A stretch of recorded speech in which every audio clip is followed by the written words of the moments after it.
दानव को मारना समाधान नहीं है, दानवता को मारना समाधान है। बोलो है कि नहीं? अगर दानवता बनी रही तो एक दानव मरा दूसरा पैदा हो गया।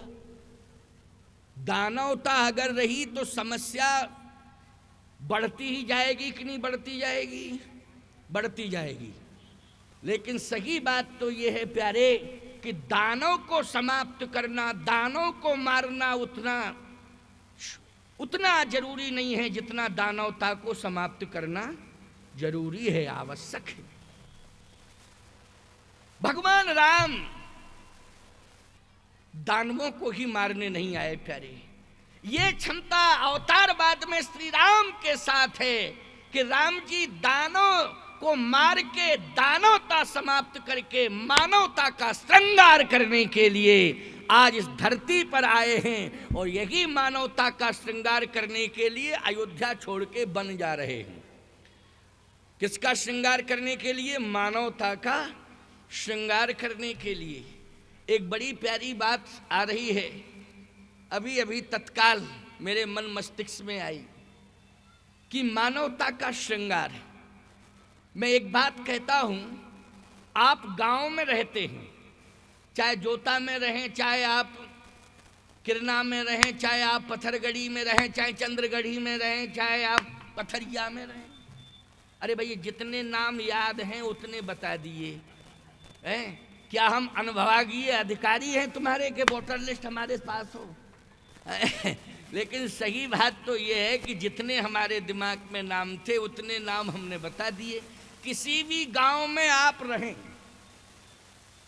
लेकिन मैं सत्य कह रहा हूं आपसे, भगवान परमात्मा यही कहता है कि ऐ मानव, तू मेरी सृष्टि में रह रहा है, ये मेरी सृष्टि है जिसमें तू रह रहा है, लेकिन अगर तू मुझसे प्रेम करता है, अगर तू मेरे प्रति समर्पण करता है, तो मैं तुझे आदेश देता हूं कि मेरा इंसान वही माना जाएगा, वही भगवान को इंसान प्रिय होगा जिसने अपने जीवन में वस्त्रों का श्रृंगार ना किया हो, आभूषणों से श्रृंगार ना किया हो, जिसने अपने जीवन में मानवता का श्रृंगार किया हो, वही मुझे प्रिय है। वो इंसान प्रिय नहीं है कि सोने से श्रृंगार कर ले, सुंदर सुंदर कीमती वस्त्रों से श्रृंगार कर ले, वो मुझे प्रिय नहीं है। जिसने मानवता का श्रृंगार कर लिया है, बस मानवता का श्रृंगार जिसका हो गया है, परमात्मा कहता है मैं उसके ऊपर बलिहार हो गया हूं।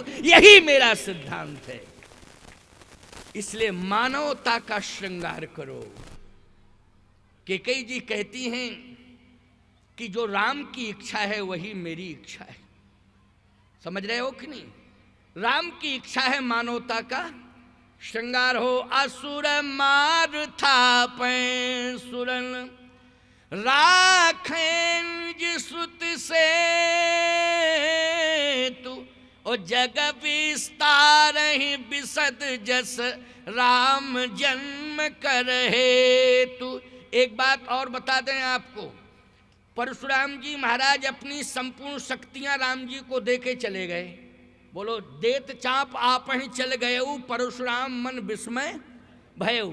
और जो शक्तियां परशुराम जी के पास थी वो संपूर्ण शक्तियां राम को देके चले गए। कह जय जय जय रघुकुल केतु भ्रगुपत गए बनई तब हेतु। तो इसका मतलब है कि परशुराम जी ने राम का समर्थन किया। बोलो, किया कि नहीं?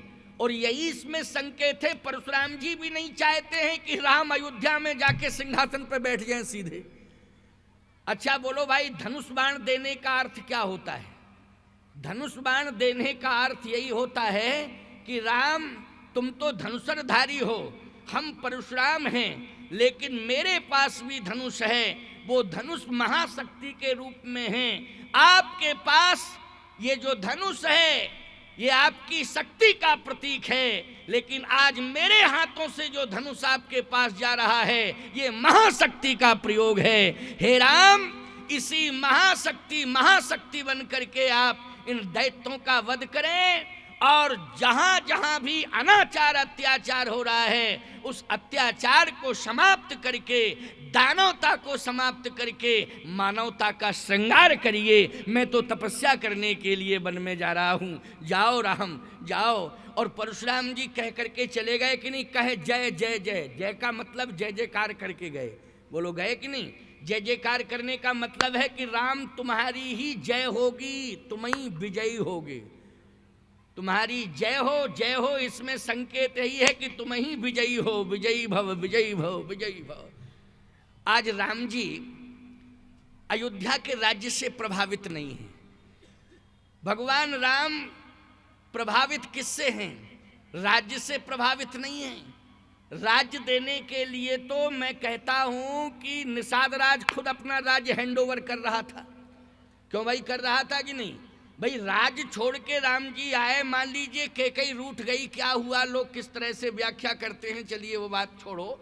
लेकिन मैं कहता हूं राज्य की कमी राम के पास नहीं है। जैसे ही श्रृंगबेरपुर पहुंचे तो श्रृंगबेरपुर का राजा क्या कह रहा है? पूरा राज्य समर्पित कर रहा है कि नहीं कर रहा है? अब बताओ, राज्य के भूखे राम होते तो श्रृंगबेरपुर के राज्य को स्वीकार कर लेते।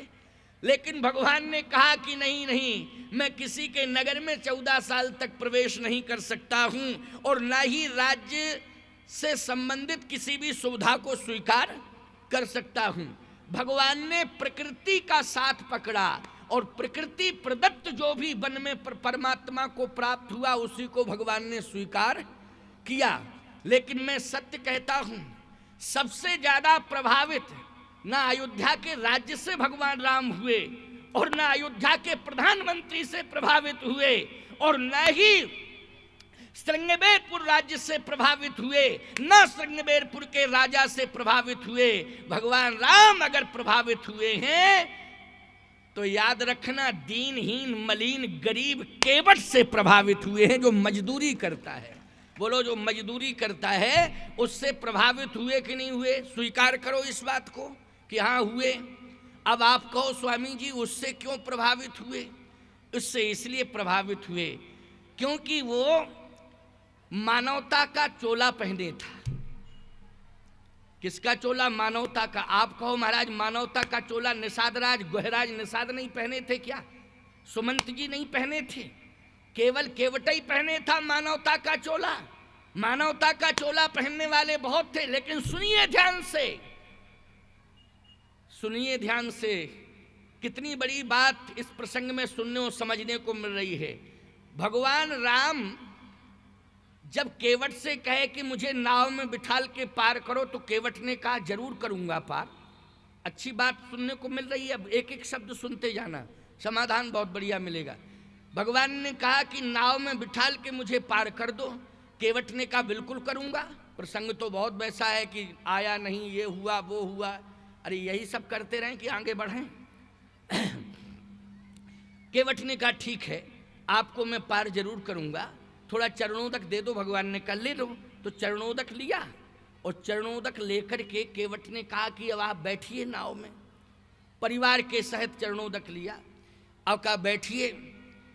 तो जिस समय भगवान नाव में बैठने लगे तो पहले किशोरी जी से कहा कि आप बैठो, जानकी जी से कहा, क्योंकि सुमंत जी ने सारी रिपोर्ट बताई थी ना कि राम सखा तब नाव मगाई, प्रिया चढ़ाए चढ़े रघुराई।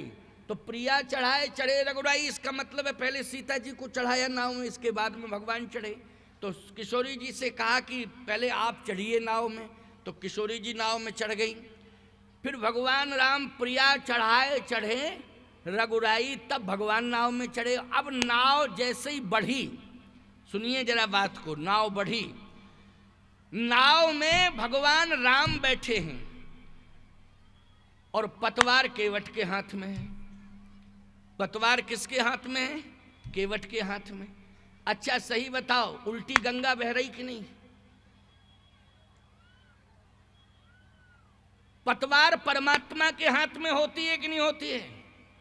तुम्हारी जीवन नैया की पतवार किसके हाथ में है? बोलो। प्रत्येक मानव के जीवन नैया की पतवार किसके हाथ में है? जल्दी बोलो।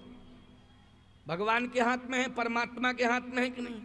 ना डॉक्टर के हाथ में है, ना मास्टर के, ना कलेक्टर के। तुम्हारे जीवन नैया की पतवार, पूरे खानदान की पतवार, बोलो भगवान के हाथ में है, परमात्मा के हाथ में है कि नहीं?